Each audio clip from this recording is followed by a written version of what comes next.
So hello! Well, today I've got some more books about roof tiling and slating. It's that interesting, isn't it, mate? It is. He says, I don't know about this, Dad. I don't know what you're doing. Well, I don't know what you're up to, but yeah. Well, this one's really interesting, I think, anyway.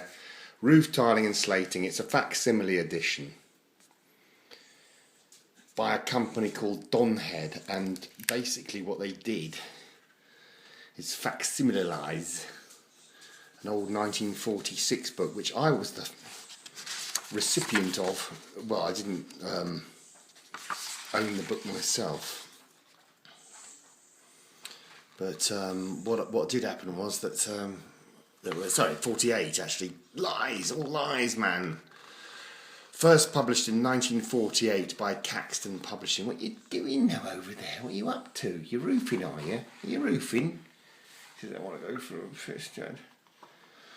Okay, anyway, in a minute, mate.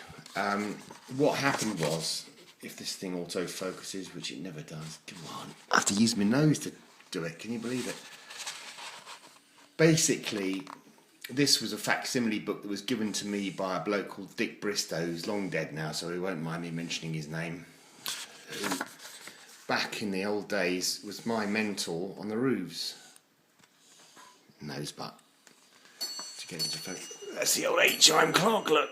It's chiming away, Nosebutt. It's chiming away. It's whatever.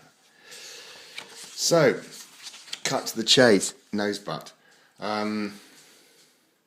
Really good book. I can highly recommend it if you're a roofer or a builder and you want to. Should we cut to the pictures? Look at that. Look at the slates coming out of Delabole Quarry.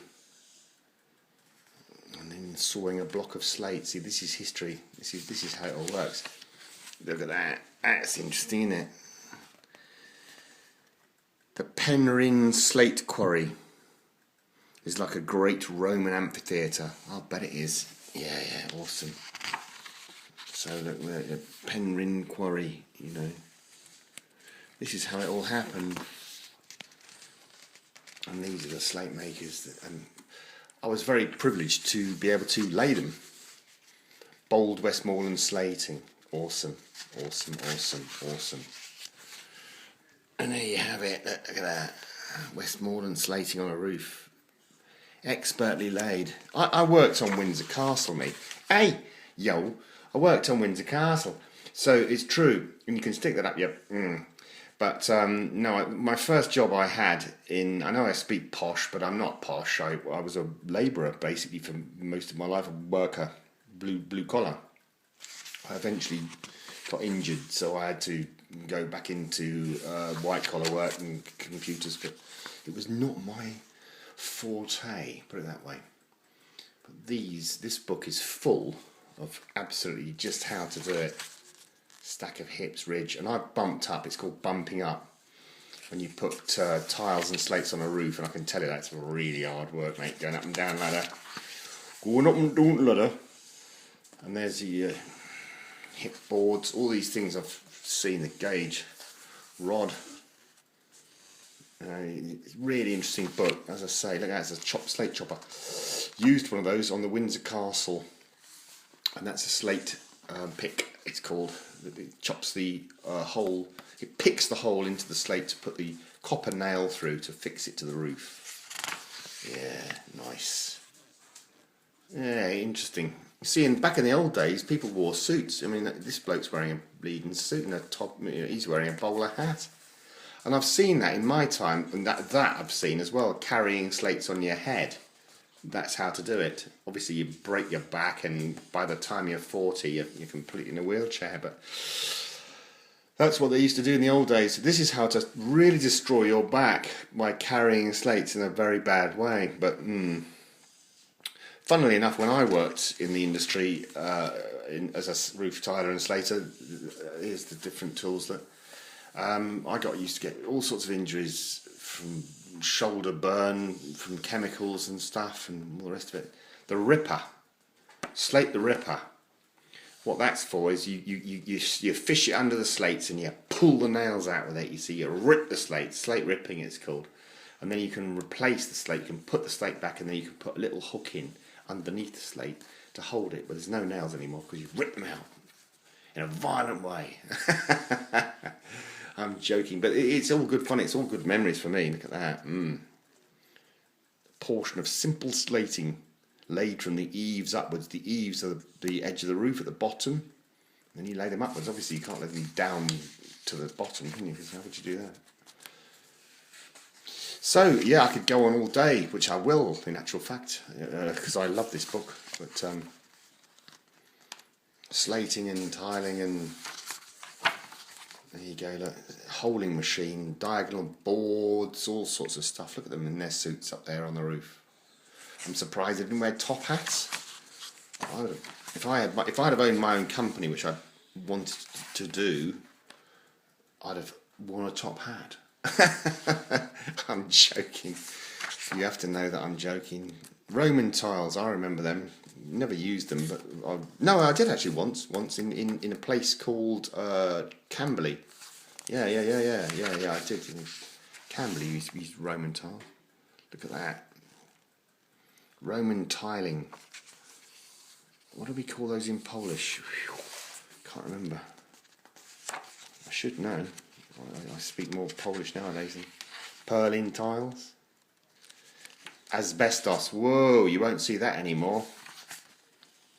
Asbestos pan tiles. Now that's all going. It's all been choked out. Look at this. Look at this. Because this book's so old, you see. It's back in the days of asbestos. Domed roofs. There's a trick. Did that one on the Windsor Castle as well, up the turret. And I tell you what, that was really high. And I've got a fear of heights now, which is bizarre. I can't go up a ladder now without getting dizzy. And in the old days, I didn't care less. I was up for being a Royal Marine Reserve, me. I was like all sorts of these different characters.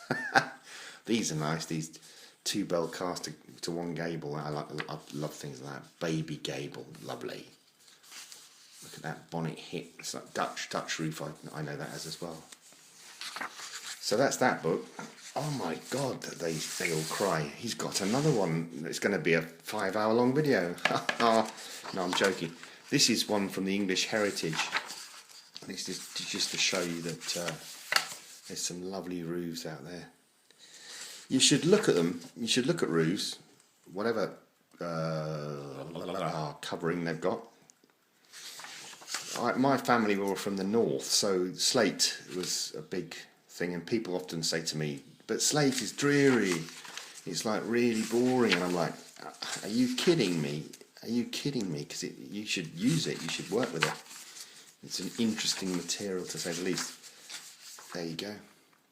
Random, I think that's called random shingles, I think they call that. Yeah.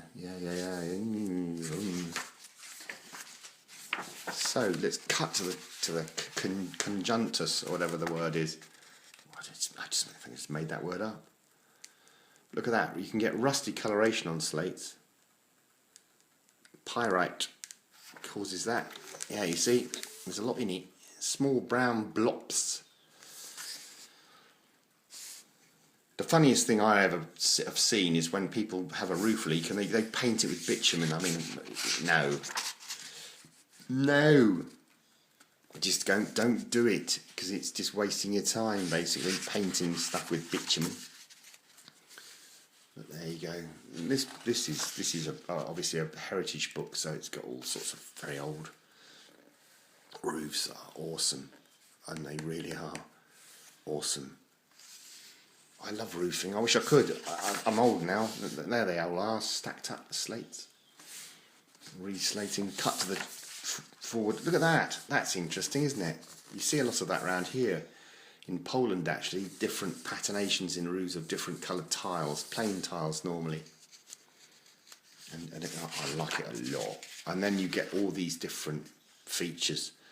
In the 19th century, you had all this decorative roofing accessories, they were known as, and I don't know what that is. That looks like a pair of...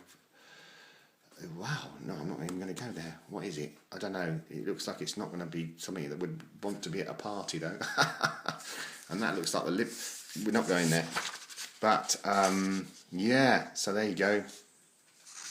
Moulding a tile by hand, that said, and I've seen roofs like that, pegged in with wood. I've lived in places like that, in actual fact. Look at that, it's so old. Eaves and battens and hips and bonnets and ridges in tips and valleys and all the rest of it. It's called a valley. You see? Valleys. So, moving on again. Oh, okay, Thatch. Here we are, Thatch. Never did that, of course. That's an expertise on its own. Tin roofing.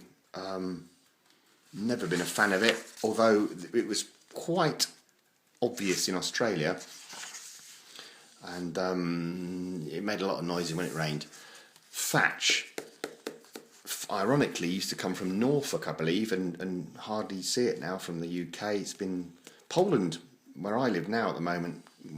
How long, I don't know, but where I'm living at the moment in Poland is a big thatch producer, as is China. See, look at that. Old, as old as the hills. As old as the hills. What's this chap doing?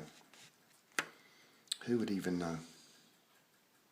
Sharpening thatching spars. Well, a spar is like a nail to hold the thatch in place. So I believe that, you notch it with a spar. Yeah. And there you go. That's really not my bag. I don't know anything about this. This is expertise beyond my limit. That cat looks like it's seen a few thatched mice. So there you go. Oh, there we go. The White Tower of London. Really. Well, I, as I say, worked on Windsor Castle, and it looked like that pretty much, with the old stone, and they had a lead roof on there. The gutters were lead. The guttering was internal guttering, and it was made of lead. And I can tell you, it cost about back in the when was it? Very, very, very, very, very late 80s, I suppose. It cost about £500,000 to gutter that castle. The stables. So I hope my poor old dad wasn't paying that with his taxpayers' money, which he probably was, of course. But, working with lead. You see, lead, you just don't think about it. Why would you put lead on a roof? So heavy. But that's what, in the old days, the lead roofs were, the lead gutters, I should say. Lead was used because the roofs were so well built, the timber. The Jim Timber was so well built. Are you Jim Timber? Jimmy? Want something to eat, mate? Says I've got food in the bowl there. So there you go. I'm going to have to cut this short, aren't I? Otherwise we're getting to 15 minutes now. But deterioration of lead roofing, you see how it works. Things just go crank in the end. Starts to crack. Mechanical damage from frost and solder giving up. Things just give up in the end. Bodies and human beings just die, don't they? And roofs just crack and give up. They can't be bothered. They just think, I can't be dealing with this snow on my back anymore. But, I hope you found this of some interest, and I hope you found it slightly comical, because I do try and make things as comical as I can. Fibre cement roofs. Oh, there you go. Look, fibre cement on the old cinemas and stuff like that.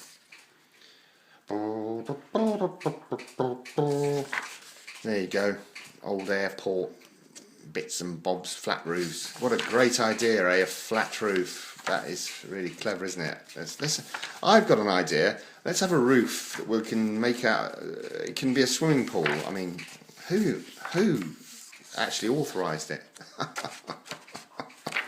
Who actually said, flat roofing, good idea, let's do it. Should be sacked. So, thanks ever so much for watching as always, and very best wishes. Cheers.